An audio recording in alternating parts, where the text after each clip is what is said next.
often with runners, I see people reach for a stride, whether it's because they've been told to take big long strides their whole life, or whether it's just something that naturally happens.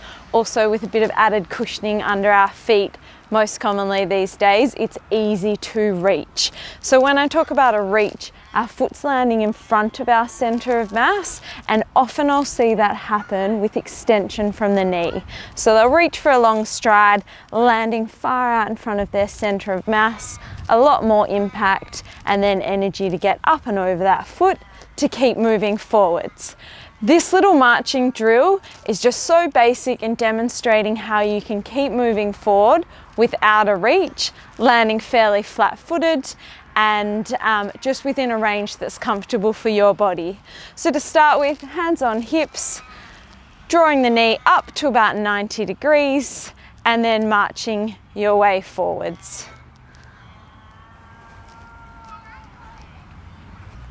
Marching nice and comfortably.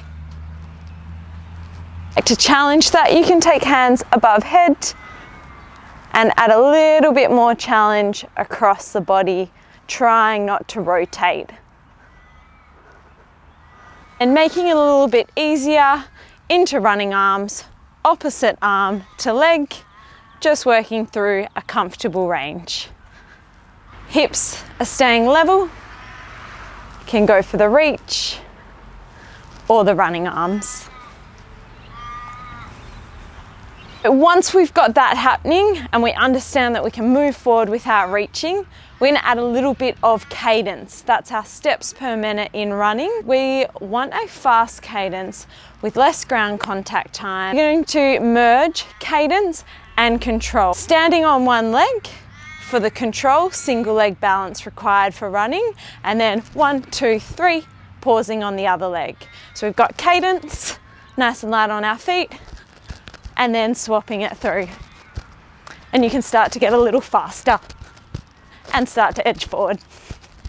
Lots of our juniors this term have been building towards a wall drive, which is great for acceleration and sprinting. Many of them playing other sports, whether it's on the field, hockey, football, or on a tennis court, netball court. And starting off in a lunge position.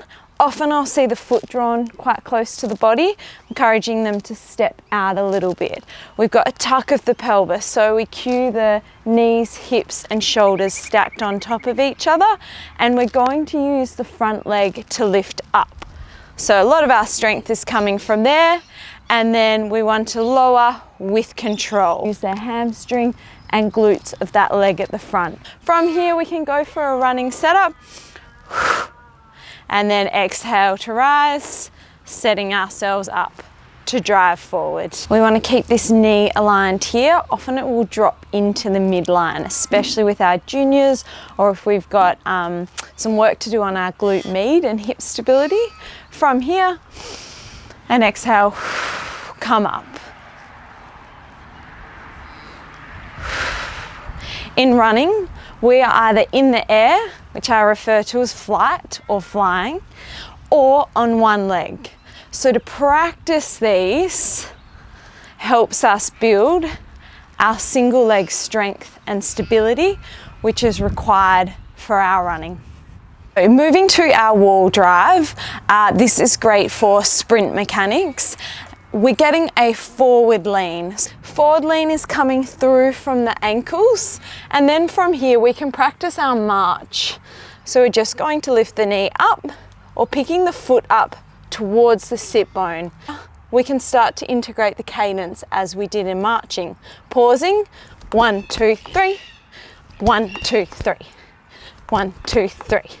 From here, you can see that my kneecap, if I had a smiley face on it, would be smiling towards the wall. Next challenge, bringing that all together from our lunging position, opposite arm to leg, and then drive up and fall forward. Inhale, exhale, drive forward, drop forward. You can see I'm ready to sprint forward. Energy is going forward. This leg's going to drive down into the ground, ready to keep running forward. So if I didn't have the wall here, I'd simply be falling into my run, catching myself, keeping light, ability to tap into the elasticity, and then keep that trajectory going.